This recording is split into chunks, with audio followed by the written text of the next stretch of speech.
Channel. ഇന്ന് ഞങ്ങൾ വന്നിട്ടുള്ളത് ഒരു സിമ്പിൾ ഡെസേർട്ട് റെസിപ്പി കൊണ്ടാണ്, ബിസ്ക്കറ്റ് പുഡിംഗ്. അപ്പം അതിനായിട്ട് കുറച്ച് ഇൻഗ്രീഡിയൻസ് മതി. ആദ്യം തന്നെ കോൺഫ്ലവർ പൊടിയാണ് നമുക്ക് വേണ്ടത്. പിന്നെ കോഫി പൗഡർ നമുക്ക് വേണം. പിന്നെ ഇതിലാകെയുള്ളൊരു വെറ്റ് ഇൻഗ്രീഡിയൻ്റ് ആണ് പാല്. പിന്നെ നമുക്ക് മെയിനായിട്ട് വേണ്ട ഒരു ഇൻഗ്രീഡിയൻ്റ് ആണ് ബിസ്ക്കറ്റ്. ബിസ്ക്കറ്റ് എടുക്കുമ്പോൾ പ്ലെയിൻ ബിസ്ക്കറ്റ് എടുക്കണം, ക്രീം ബിസ്ക്കറ്റ് എടുക്കരുത്. പിന്നെ നമ്മളുടെ നേരത്തെ വീഡിയോയിൽ നമ്മൾ പ്രിപ്പയർ ചെയ്ത കൊക്കോ പൗഡറിൻ്റെ ലിങ്ക് നമ്മൾ ഡിസ്ക്രിപ്ഷനിൽ കൊടുക്കും. കാണാത്തവർ അത് ഉറപ്പായിട്ടും കാണണം. അപ്പോൾ ഇതൊക്കെയാണ് നമ്മുടെ ഇൻഗ്രീഡിയൻസ്. അയ്യോ, ഇതിലൊരു മെയിൻ ഇൻഗ്രീഡിയൻറ്റ് വിട്ടുപോയിട്ടുണ്ട്. നമ്മുടെ ഷുഗറാണ്, അതും കൂടി ആവശ്യാനുസരണം ആഡ് ചെയ്യണം. നമുക്ക് ആദ്യം തന്നെ ഒരു ക്ലീൻ ബോൾ എടുക്കാം. അതിലോട്ട് നമുക്ക് ബേസ് ലെയർ ഒന്ന് ക്രിയേറ്റ് ചെയ്യാൻ വേണ്ടി നമ്മൾ എടുത്ത് വെച്ച പ്ലെയിൻ ബിസ്ക്കറ്റൊക്കെ ഒന്ന് ക്രാക്ക് ചെയ്ത് കൊടുക്കാം. ഇനി നമുക്ക് നമ്മുടെ കുക്കിംഗ് പാർട്ടിലേക്ക് കിടക്കാം.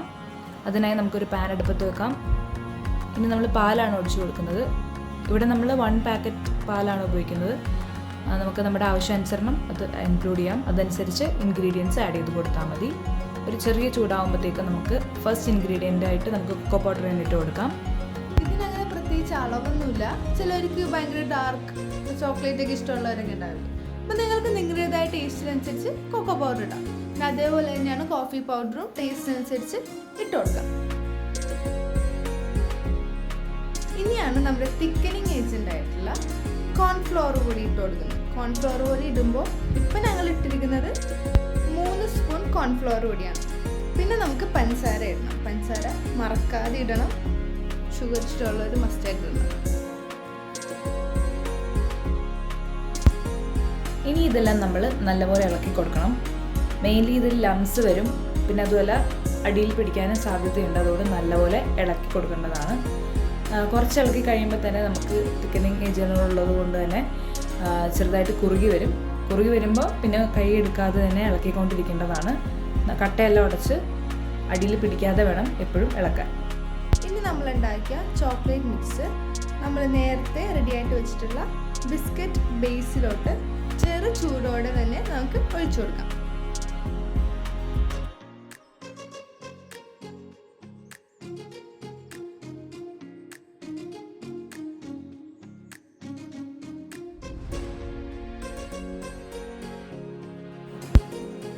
ഇപ്പം നമ്മൾ നമ്മുടെ ചോക്ലേറ്റ് മിക്സ്ചർ ബിസ്ക്കറ്റിലേക്ക് നല്ലപോലെ ഇളക്കി കൊടുത്തിട്ടുണ്ട്. എല്ലാ ബിസ്ക്കറ്റിലേക്കും ഒന്ന് പിടിക്കാൻ വേണ്ടിയാണത്. എന്നിട്ട് നമ്മൾ ഈവൻലി ഒന്ന് സ്പ്രെഡ് ചെയ്ത് സെറ്റ് ചെയ്തിട്ടുണ്ട്. ഇനി നമുക്ക് ഒരു ഗാർണിഷിനായിട്ട് നമ്മൾ നേരത്തെ ക്രാക്ക് ചെയ്ത് ബാലൻസ് ഉണ്ടാവുന്ന ബിസ്ക്കറ്റ് തന്നെ എടുത്തിട്ട് നമുക്കൊന്ന് പൊടിച്ച് ഇതിൻ്റെ മേളിലേക്ക് ഇട്ട് കൊടുക്കാം. ബിസ്ക്കറ്റ് ടോപ്പിങ്സ് തന്നെ വേണമെന്നില്ല. ചോക്ലേറ്റിൻ്റെ ഒപ്പം പോകുന്ന ഏത് നട്ട്സും ക്രാക്ക് ചെയ്തിട്ട് ഇങ്ങനെ ഗാർണിഷ് ചെയ്ത് കൊടുത്താലും മതി.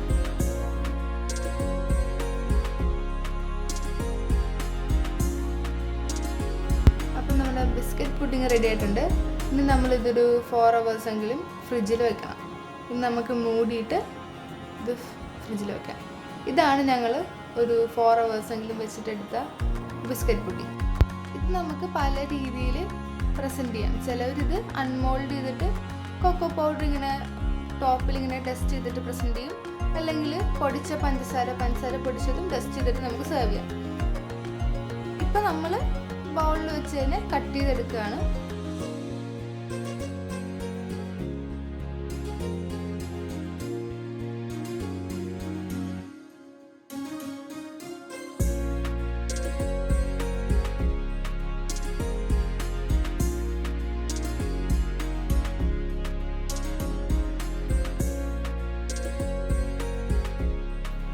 അപ്പോൾ നമ്മുടെ ബിസ്ക്കറ്റ് പുഡിംഗ് നല്ല പെർഫെക്റ്റ്ലി സെറ്റായിട്ട് ഇട്ടിട്ടുണ്ട്.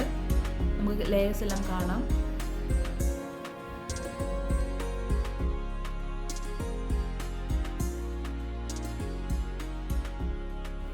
അപ്പോൾ എല്ലാവരും നമ്മുടെ ബിസ്ക്കറ്റ് പുഡിംഗ് ട്രൈ ചെയ്ത് നോക്കുക. നിങ്ങളുടെ ഫീഡ്ബാക്ക്സ് നമ്മളെ അറിയിക്കാം. അപ്പോൾ അത്രയേ ഉള്ളൂ. വീഡിയോ ഇഷ്ടപ്പെട്ടാൽ സബ്സ്ക്രൈബ് ചെയ്യുക, ലൈക്ക് ചെയ്യുക, പിന്നെ നിങ്ങളുടെ ഫ്രണ്ട്സിനൊക്കെ ഷെയർ ചെയ്യുക, പിന്നെ നിങ്ങളുടെ ഫീഡ്ബാക്കും പറയാം.